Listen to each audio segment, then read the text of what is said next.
Friends, welcome to Religious TV. और आज हमारे साथ हैं हमारे स्टूडियो में धर्मगुरु व्यास महाराज जी। हालांकि मैं एक साल से इन्हें रिक्वेस्ट कर रहा था इंटरव्यू के लिए, बड़ी मुश्किल से आज इन्होंने टाइम दिया। I am thankful to you sir कि आप हमारे स्टूडियो में आए। And he is not only a priest but he is an astrologer, धर्मगुरु और vastu consultant. Sir, welcome to our show, this is Religious TV. सबसे पहले तो सर मैं वो जो कॉमन क्वेश्चन है जिसमें काफ़ी यंगस्टर्स ही नहीं, काफ़ी बड़े बड़े लोगों को अभी भी कन्फ्यूजन है कि ये जो ज़िंदगी है, जो लाइफ है, वो किस बेसिस पे चल रही है। कर्मा थियरी है या इसके साथ जुड़ी हुई और कुछ भी थियरी है? देखिए, कर्म तो सबसे बड़ा प्रधान चीज़ है जी, पर जिंदगी की गाड़ी तो कर्म और भाग्य दोनों के गुणनफल से चलती है। कर्म और भाग्य दोनों के गुणनफल से luck into efforts are equal to success. अच्छा। और यदि इनमें से एक भी चीज़ जीरो होती है तो दूसरी चीज़ अपने आप जीरो हो जाती है। तो एफर्ट्स को तो इग्नोर किया ही नहीं जा सकता, पर लक भी अपनी जगह पर काम करता ही है, क्योंकि एफर्ट सब करते हैं पर सब सफल नहीं होते। सब सफल नहीं होते।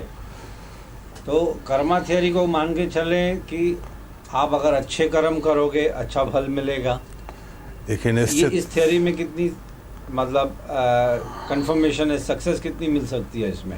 देखिए, इंसान को कर्म तो करना ही है और कर्म अच्छे करने से हमेशा ही भविष्य सुंदर ही होगा।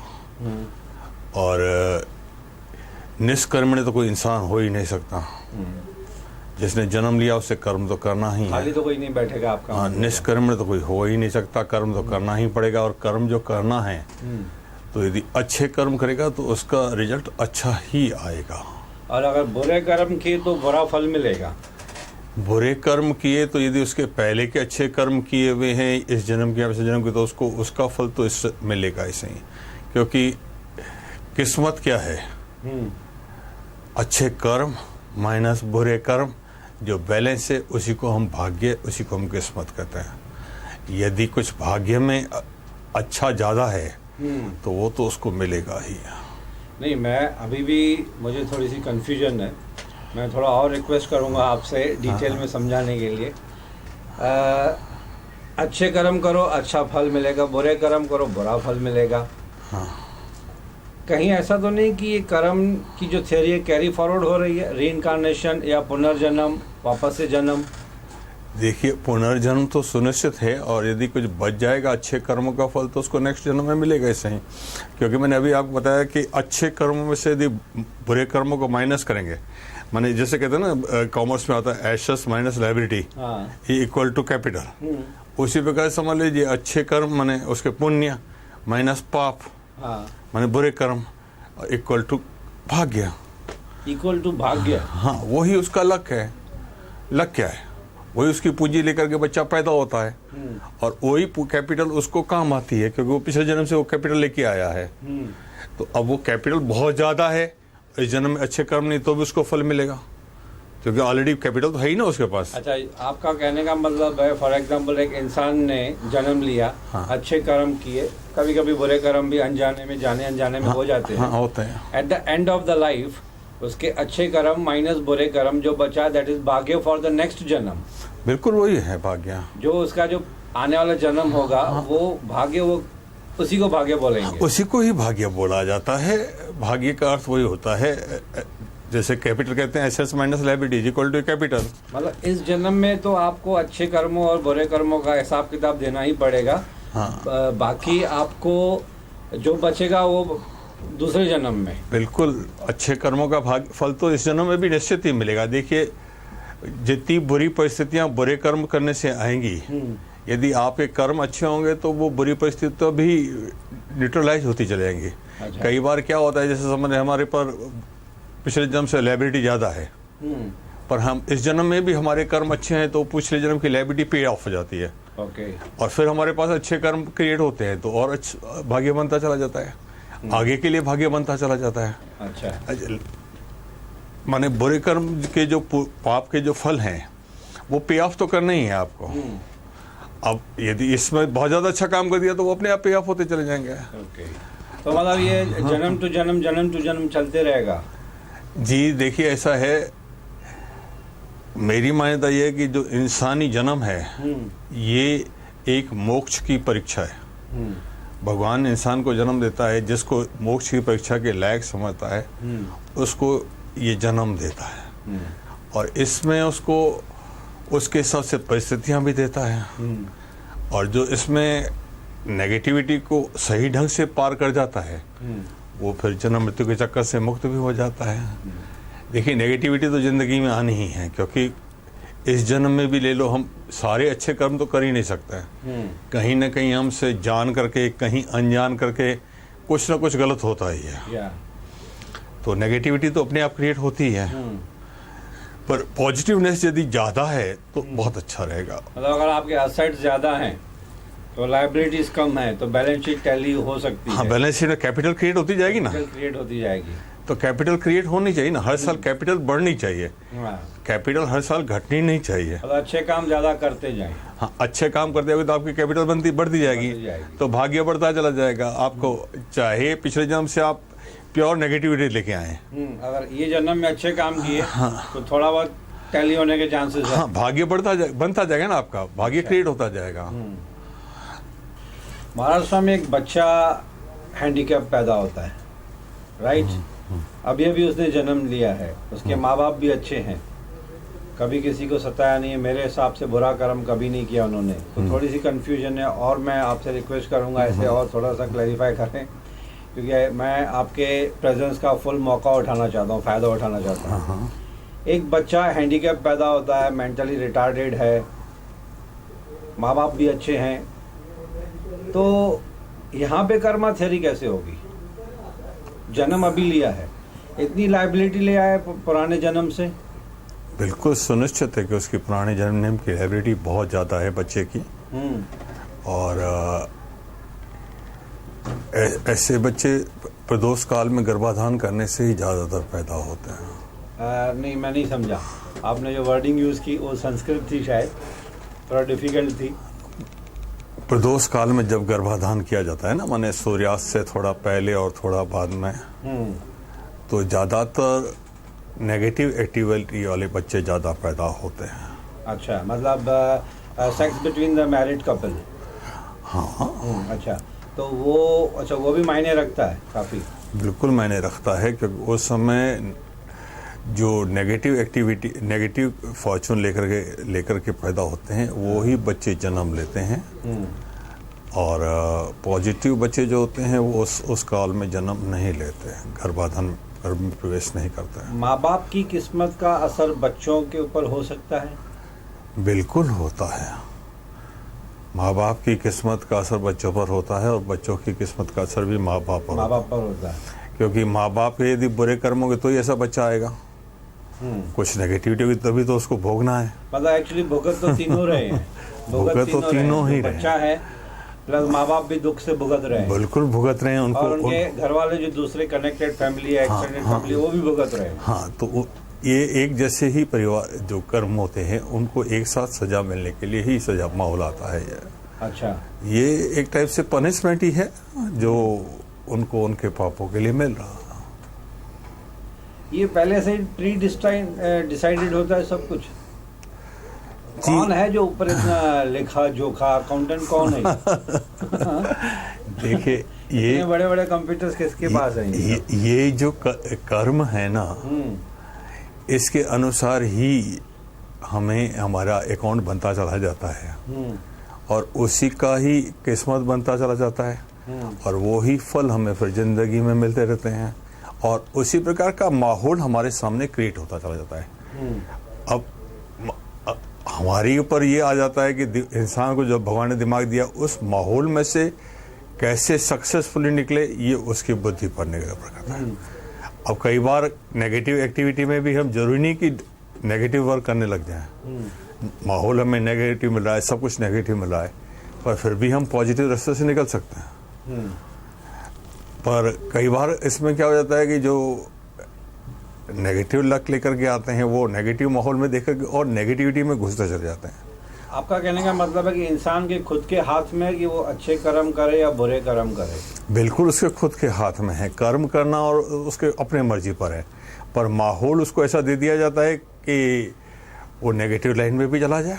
माहौल ऐसे पैदा होता है, वो कौन पैदा करता है? देखिए, माहौल उसके पिछले जन्म के कर्मों के अनुसार उसको दिया जाता है। पूरी साइकिल है, एक चक्रव्यूह में अटक जाएगा। नहीं, देखा जाए तो क्या होता है कि पिछले जन्म के जो कर्म होते हैं ना, उसी हिसाब से हमारे आसपास के लोग पैदा होते हैं। अब आप देखोगे कई लोग आपको मिलेंगे, कईयों से आपको बात करने दिल करेगी, बैठ भी जाओगे, अच्छा भी लगेगा। ये तो बहुत सच बताया। और कई चेहरे ऐसे होंगे जिनके साथ आपको कोई लेना देना नहीं है, कोई लेना देना नहीं, पर फिर भी आपको बात करने दिल नहीं करेगी। बिल्कुल केमिस्ट्री बोलते हैं। हाँ, पर उसमें क्या बुराई है? उन्होंने आपके साथ कुछ बुरा किया नहीं किया, फिर भी आपको उनसे बात करने की दिल नहीं करती। उनकी शक्ल ही अच्छी नहीं लगती।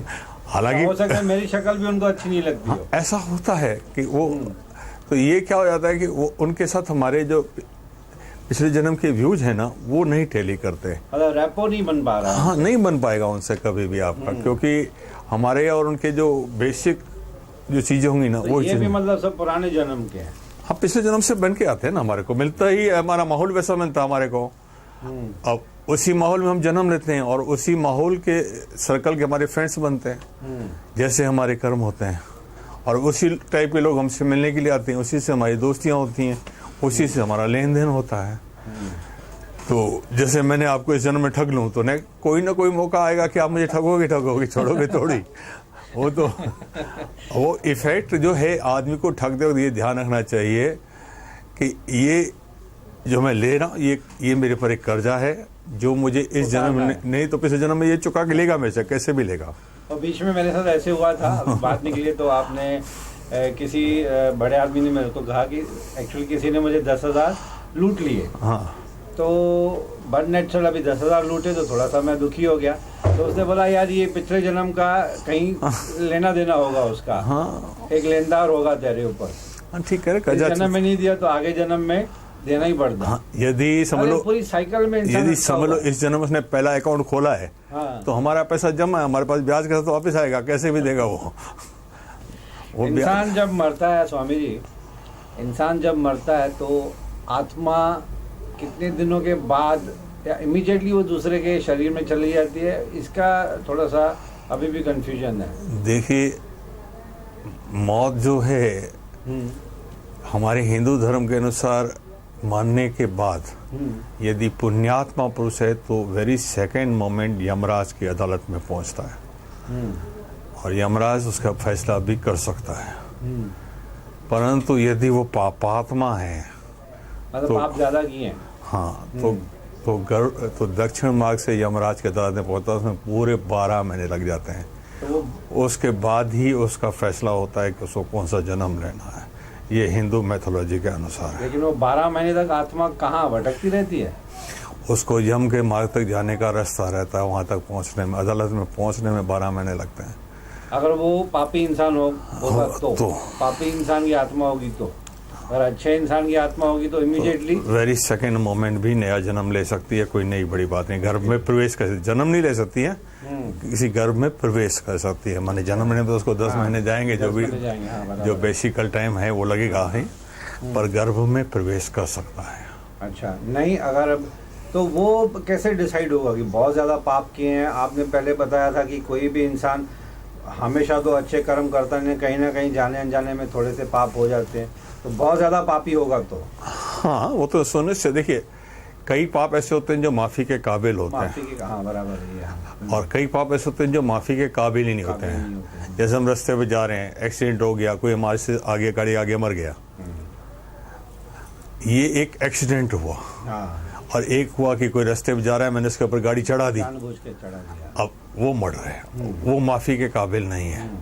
एक्सीडेंट एक बार माफी के काबिल है क्योंकि मेरा पर्पज उसको मारना नहीं था, हालांकि दोनों ही कंडीशन में सामने वाले की मौत हुई है, पर यहाँ मेरा उद्देश्य मारना नहीं था। वो किस्मत से मेरी गाड़ी के सामने आया और अचानक ही गाड़ी का ब्रेक नहीं लगा या कुछ भी हुआ, वो मर गया। वो एक दुर्घटना थी, उसको दुर्घटना करके माफ किया। और एक आया, मैंने किसी के ऊपर गाड़ी चढ़ा दी जान करके, तो क्या ये आप ही बताइए, क्या ये माफ़ी काबिल है? नहीं, वो तो इंटेंशनली हुआ, वो तो मिस्टेक नहीं मानी जाएगी। तो वो माफ़ी काबिल नहीं है ना? माफ़ी के काबिल नहीं। तो भगवान भी ऐसे भगवान भी ऐसे केस में माफ़ी नहीं दे सकता। परंतु यदि दुर्घटना हो गई है तो एक वार्निंग दिया, भाई गाड़ी संभाल के चलाओ करके छोड़ा जा सकता है ना। एक वार्निंग देकर के छोड़ा जा सकता है, उसमें ईश्वर भी माफ कर सकता है कि भाई ठीक है, आगे संभाल के काम करना, ऐसी दुर्घटनाएं नहीं हो। हमें माफी ईश्वर से मांगते रहनी चाहिए। इसीलिए कहा जाता है पूजा पाठ भी जो आप कहते हैं, ये एक टाइप की अपील है। अपील, ऊपर वाले की अदालत में हम अपील करते हैं। फैसला देना तो जज का काम है, पर अपील करना हर इंसान का हक है। वो अपील करता रहता है, ऊपर से ऊपर अदालत में उपहार से बार बार अपील करता रहता है। कभी ऊपर वाले को आपकी अपील क्लिक हो जाती है तो माफ़ी भी मिल जाती है, गुनाह हैं, और फिर जैसे ही उसकी माफ़ी मिल गई तो उससे संबंधित जो दंड होते हैं वो भी माफ़ हो जाते हैं। अच्छा स्वामी जी, दुआएं और बद्दुआएं कितना इम्पोर्टेंट रोल है, कितना प्ले करती हैं लाइफ में दुआएं और बद्दुआएं? बहुत ज़्यादा रोल प्ले करती हैं। बद्दुआ तभी दी जाती है यदि मैं किसी के साथ बुरा करूँगा। दिल से अगर किसी को सताया, दुखी दिल से अगर बद्दुआ निकली तो लगती है? बिल्कुल लगेगी, क्योंकि मैंने उसको परेशान किया है ना। तो उसके अंदर से जो आह निकलती है वो परमात्मा की आवाज होती है। और किसी का सच्चे दिल से बहुत अच्छा कर दिया आपने, तो उसकी सच्चे दिल से जो आशीर्वाद भी निकलती है ना, वो भी पूरा काम करती है, क्योंकि वो ईश्वर की ही आवाज होती है। तो जहां तक हो सके किसी की बद्दुआ से बचना ही चाहिए, नहीं लेनी चाहिए, क्योंकि किसी को इतना सताओ ही मत कि किसी के मुंह से बद्दुआ निकले। एक ऊपरी बद्दुआ से कोई इफेक्ट नहीं आता, परंतु अंदर तक आवाज निकली है, माने आपने उसको इतना टीज किया है, तो वो अपना काम करती है। दूसरा ये सवाल बार बार मन में आता है, इतने सारे धर्म हैं, सबकी अलग अलग मान्यता है, लेकिन निचोड़ा जाए तो सब धर्म में यही है कि बुरा मत करो, बुरा काम मत करो, किसी को सताओ मत, जितनी कोशिश हो सकती है अच्छे काम करो। तो इतने सारे धर्म क्यों? मैं आपको एक बात बताऊं कि जब ऊपर वाला हमको जन्म देता है ना, तो हमें एक ही मंत्र दे के धरती पर भेजता है, बेटा धरती पर जा रहे हो, याद रखना कि तुम इंसान हो। तो इंसानियत का धर्म तुमने पाल लिया तो तुमने सारे धर्म पाल लिए। अब यहाँ तक सवाल है कि अलग अलग धर्मों का बनना, उसका कारण ये रह जाता है कि कुछ चीज़ें जैसे इंडिया के माहौल के अनुसार अलग हो जाती हैं, वो ही अरबिस्तान में चले जाओ अलग हो जाती हैं। अब जैसे हम कहते हैं अहिंसा, तो हम कहते हैं भाई किसी को मत मारो, ये मत करो, वो मत करो। पर अब यही अरबिस्तान में चले जाओ जहाँ मुस्लिम धर्म पनपा, तो वहाँ क्या है कि खाने के लिए कि अनाज पैदा ही नहीं होता। तो वहाँ पे भी अहिंसा को कैसे अडॉप्ट किया गया? आप देखो उन्होंने क्या कहा कि यदि जितनी भूख है उतना जानवर मारो, पर जो बच जाता है वो दूसरों में बांटो ताकि वो दूसरा जानवर नहीं मारे। अच्छा, बांटने का क्यों रियल बनाया गया? जैसे अभी आप देखो ये ईद पे बकरा करते हैं, तो जो एक खुद तो खाते हैं पर साथ में औरों को बांटते हैं ताकि दूसरा नहीं काटे, उसके घर में से ही मिल जाए। पेट तो भरना ही है ना इंसान। देखिए जिंदा रहने के लिए पेट तो भरना पड़ेगा, और पेट भरने के लिए जो आवश्यक चीजें हैं उसको खाने में कहीं कोई धर्म मना नहीं कर सकता। आदमी को मारने के लिए तो कोई भी नहीं बोल सकता। तो जिंदा रहने के लिए जो चीजें जरूरत थी वो उन्होंने एक्सेप्ट की। हमने कह दिया शराब मत पियो, पर आप चले जाओ क्रिश्चियनिज्म में, क्योंकि वहाँ ठंड बहुत ज्यादा है, इतनी ठंड है, यदि वो नहीं पिएगा तो वैसे ही मर जाएगा। तो उसको वहाँ अलाउ किया। कुछ चीजें परिस्थितियों के अनुसार बदल गई, और कुछ क्या हुआ फिर धीरे धीरे हम लोग जो धर्मगुरु है वो कई चीजों के जवाब नहीं दे पाए, तो उससे उपधर्म बनते चले गए। उन्होंने एक नया धर्म खोल दिया, क्योंकि इनको इसका जवाब ही नहीं, ये बात फिर बेकार है, तो उन्होंने एक नया धर्म खोल दिया। उसके रिलीजियस एट कन्वीनियंस, अपने कन्वीनियंस से उसमें कुछ एडिशंस एंड डिलीशंस होती गई।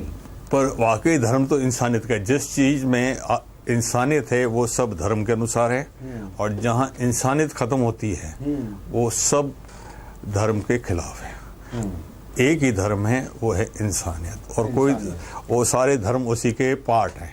ह्यूमैनिटी अबव ऑल रिलीजन्स, सब रिलीजन ही ह्यूमैनिटी को बचाते हैं। धर्म का अर्थ वही होता है कि आपकी परिस्थिति के अनुसार मानवता से जीना जो सिखाए उसे धर्म कहा जाता है। जो आपको मानवता सिखाए उसे धर्म कहा जाता है। धर्म उसे नहीं कहा जाता कि जाओ मारो काटो, ये नहीं। जो आपको इंसानियत सिखाए उसे ही धर्म कहा जाता है। पर वो परिस्थिति के अनुसार, स्थान के अनुसार थोड़ा बहुत परिवर्तन होता है, क्योंकि कई चीजें यहाँ संभव है तो वहाँ संभव नहीं, जो वहाँ संभव है तो यहाँ संभव नहीं है। तो उस हिसाब से थोड़े बहुत चेंजेज आए, पर वो भी इंसानियत को ध्यान में रख करके। आप देखिए किसी भी धर्म ने सामवेद में 10 कमांडमेंट्स हैं, वही क्रिश्चियनिज्म में, वही मुस्लिमिज्म में, वही बुद्धिज्म में। कोई भी धर्म 10 कमांडमेंट्स चेंज नहीं कर सकता, और यदि कर देगा तो वो धर्म चलेगा ही नहीं, क्योंकि धर्म के बेसिक सिद्धांत है, वो मानवता के बेसिक सिद्धांत है, वो तो बदलेगा तो चलेगा ही नहीं। आपने कुरान पढ़ी है, आपने बाइबल भी पढ़ी है, आपने सभी धर्मों को बहुत ही ध्यान से, मेरे ख्याल से काफ़ी अच्छा स्टडी किया हुआ आपकी बातों से लग रहा है। गीता में I am not so knowledgeable person, इतना ज़्यादा नॉलेज मेरे पास नहीं है, इसलिए मैं बार बार आपसे यही रिक्वेस्ट करूंगा कि कुछ बीच बीच में मैं आपको रोकूं टोकूं, तो आई अपोलोजाइज इन एडवांस। और ये इसलिए पूछ रहा हूँ कि बहुत सारी कन्फ्यूजन है, ना ही मेरे माइंड में, काफ़ी लोगों के माइंड में। गीता में शायद कृष्ण भगवान ने कहा है कि जो कुछ भी हो रहा है मेरी मर्जी से हो रहा है, मेरी मर्जी के बगैर एक पत्ता भी नहीं हिलता है। Is it true?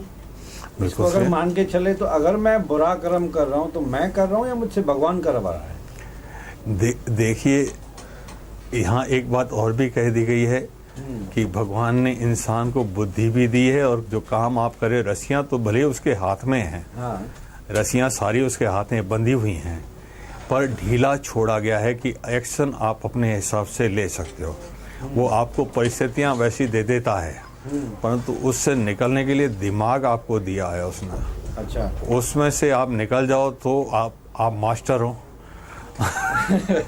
अब मतलब देखा जाए तो वो यदि आप गलत काम करें तो आपको माहौल तो दिया गया है, मजबूरी है। अब जैसे समझ लो मुझे किसी गुंडों के घर में पैदा कर दिया जाए, चारों ओर गुंडे हो, मेरे बाप सब गुंडे हो, तो डेफिनेटली मेरा माहौल वैसा ही होगा। परंतु अब ऐसा जरूरी नहीं है कि वहां पर सब संत पैदा नहीं हो सकता। हो सकता है उनमें से भी कोई ऐसा आदमी आ सकता है जो संत हो जाए। जैसे साधु वासवानी जी का ले लो, उनको वेश्याओं के बीच में छोड़ दिया गया। अच्छा। वेश्याओं ने कपड़े उतार तक उनको प्रलोभित किया, पर सुबह को जब दरवाजा खोला गया तो सब राम राम जप रही थी। अच्छा। तो ये सच है? हाँ, ये सच है। अच्छा। ये साधु वासवानी जी की इतिहास है कि 10-12 वेश्याएं उनको कमरे में जान करके छोड़ी गई कि ये इनका कैरेक्टर खराब करो। अच्छा। तो पर उन्होंने हर टाइप से हर प्रलोभन देकर देखा, हर कोशिश करके देखी, पर दूसरे दिन हुआ गया, वो सबकी फकीर साधु होके बैठ गई। मतलब आपका कहने का मतलब है कि इंसान को अपनी टेम्पटेशंस पे, अपनी इंद्रियों पे कंट्रोल करना है, हर चीज क्या अच्छा है क्या बुरा है, हर चीज पे देखिए नियंत्रण करना है, मन को मजबूत रखना है। सबसे बड़ा जो विकार है ना वो मन का है। हाँ। एक ये मन जो है ना, ये थोड़ी देर में नाराज हो जाता है और थोड़ी देर में खुश हो जाता है। और इंसानी मन एक ऐसा पागल है कि आप देखो ये कई बार दुख की चीजों में भी खुशियां मना लेता है। अब जैसे देखा जाए जन्मदिन, मैं जानता हूँ कि हर जन्मदिन पे मेरी उम्र 1 साल छोटी हो रही है, पर फिर भी मैं खुशियां मनाता हूँ, लोगों को बुलाता हूँ, पार्टी देता हूँ कि आओ मेरी उम्र बाकी 1 साल कम हो गया, बच गई। तो ऐसा ये हमारा सोचने का तरीका हो जाता है। हर चीज को हम पॉजिटिव भी सोच सकते हैं, हर चीज को हम नेगेटिव भी देख सकते हैं। यदि हम पॉजिटिव नजर से देखेंगे ना तो हमारे लिए वो सब चीजें भी अच्छी हो सकती हैं, और गलत माहौल से भी हम अच्छे ढंग से निकल सकते हैं। ऐसा इम्पॉसिबल नहीं है। मतलब आपका कहने का मतलब है कि इंसान को अपने मन पे कंट्रोल करना बहुत कंट्रोल करना चाहिए, जो कि बहुत मुश्किल है। बहुत मुश्किल है, लगभग किसी के लिए तो इम्पॉसिबल सा हो जाता है। नहीं, कोई सिचुएशन नहीं, ऐसे के लिए हमारे वेदों में कुछ ऐसे मंत्र भी हैं जिससे कि मन को नियंत्रित किया जा सके। मंत्रों से मन को कंट्रोल किया जा सकता है? बिल्कुल किया जा सकता है। मंत्रों से जिंदगी में कुछ फेरबदल आ सकता है? बिल्कुल आ सकता है। यहाँ तक अपने मन को क्यों, अपने मन को क्यों, मैं आपके मन को भी कंट्रोल कर सकता हूँ। अच्छा दूसरा अच्छा हुआ ये स्वामी जी, एक बहुत ही, ये तो मेरे ख्याल से इमीडिएटली मेरे मन में सवाल पैदा हुआ है, ये जो जादू टोना होता है, हाँ, कि भाई इसके ऊपर जादू टोना कर दिया किसी ने इसके ऊपर कुछ लागत कर दिया, कहीं पे कोई आत्मा आ गई इसके शरीर में, दूसरी कोई आत्मा। ये समझ में नहीं आता है कि इंसान इतना पावरफुल है कि दूसरे की जिंदगी को कंट्रोल कर सके, किसी के ऊपर जादू टोना कर सके। देखिए, ईर्ष्या बहुत खराब चीज है आज। अब कई मंत्र बनाए जाते हैं, कई चीजें बनाई जाती हैं बहुत अच्छे के लिए। हाँ। उसकी खोज अच्छे काम के लिए होती है, पर अब उसके नेगेटिव यूजेज जब इंसान करता है ना, हाँ। तो वो खराब हो जाता है। लेकिन ये है फैक्ट है, एक हाँ, मंत्र से किसी और की जिंदगी को खराब किया जा सकता है। किया जा सकता है। जैसे कि बहुत सारी लेडीज मैं सुनता हूँ, खास तौर पे तो बहुत है, आप किसी भी बड़े शहर में भी चले जाओ तो भी वहाँ पे भी ऐसी बातें सुनने को मिलती हैं। ऐसा नहीं है कि सिर्फ गांव में या छोटे टाउन्स में होता है, बड़े बड़े शहरों में भी मैंने सुना है। अच्छे खासे पढ़े लिखे लोग भी इस बात को मानते हैं कि यार इसके ऊपर जादू टोना किया गया है। हाँ, जादू टोना मतलब इतना पावरफुल है कि किसी की जिंदगी को आप कंट्रोल कर लें। और उसको, चलो जादू टोना अगर किया भी है तो उसके लिए दूसरा कोई मंत्र है कि उस जादू टोना को जो नेगेटिविटी दे रहा है उसको खत्म किया जा सकता है। बिल्कुल खत्म किया। ऐसा देखिए, कई चीजें बहुत अच्छी बनाई, जैसे बनाई अच्छी गई हैं। हाँ। पर उसका गलत प्रयोग कर दिया जाए तो वो गलत हो जाता है। अब जैसे कुछ मंत्र हमारे यहाँ ऐसा है, जैसे कि हम पहले सब दिमाग को रोकते थे, बाद में हमने दूसरे के दिमाग को रोकना। मैं तो कहता हूँ कि भाई कुछ मंत्र ऐसे हैं जो यदि लड़कियों को दे दिया जाए तो जो आज रेप हो रहे हैं, हाँ। वो होना ही बंद हो जाए। वो कैसे? आप लड़कियों को बगला के मंत्रों से सुसज्जित कर दीजिए, उनको सिखा दीजिए, और यदि वो लड़की रास्ते पे जा रही है और यदि कोई रेप करना चाहता है, उसको 2 मिनट में उसके दिमाग को कंट्रोल कर सकती है। लड़की रेपिस्ट के? हाँ, मतलब गुंडे के? हाँ, 2 मिनट में दिमाग को कंट्रोल कर सकती है और वो रेप करने की ताकत में ही नहीं रहेगा, हिम्मत में ही नहीं रहेगा। ऐसे हो सकता है? बिल्कुल हो सकता है। प्रैक्टिकली? बिल्कुल हो सकता है। ये तो अच्छी बात है।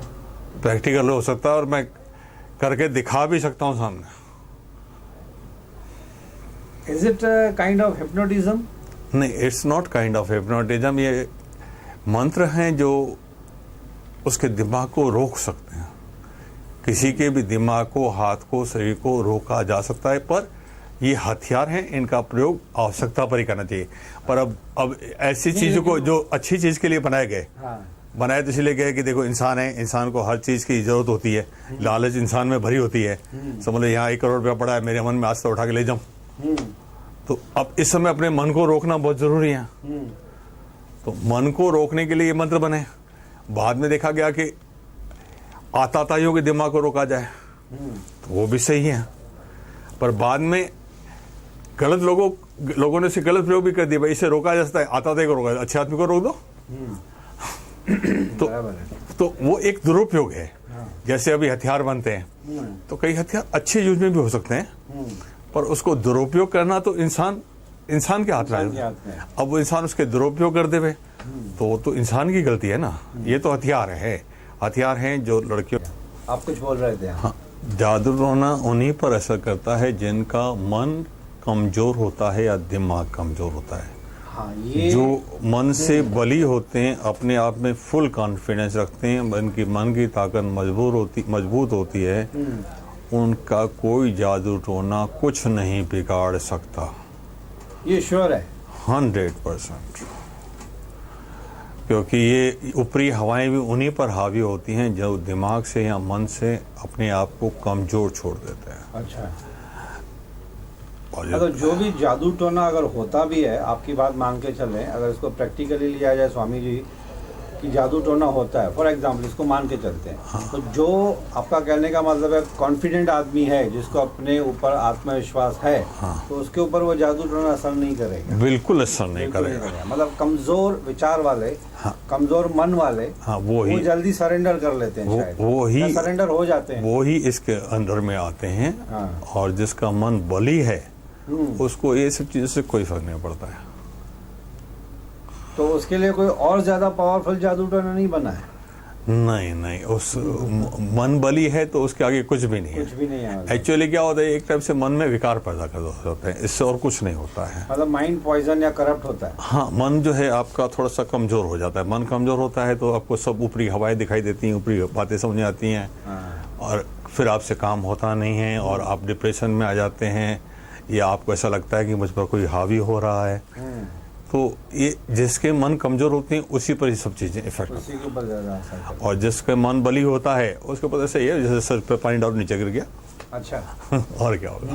मतलब ये पूरा अगर आप इस बात को एक्सेप्ट करें, मन पक्का है, तो डरने की कोई जरूरत नहीं। कोई जरूरत नहीं है। तो ये एक्चुअली जो जादू टोना करते हैं वो तो अपनी लायबिलिटी बढ़ा रहे हैं, 100 अपने ऊपर पाप बढ़ा रहे हैं। 100% ये अपने ऊपर एक टाइप का बोझा बढ़ाते हैं, लाइबिलिटी ही बढ़ा रहे हैं। इससे इनके ऊपर पाप बढ़ता चला जाता है। कहीं भी नहीं कहा गया है कि किसी भी चीज का दुरुपयोग किया जाए।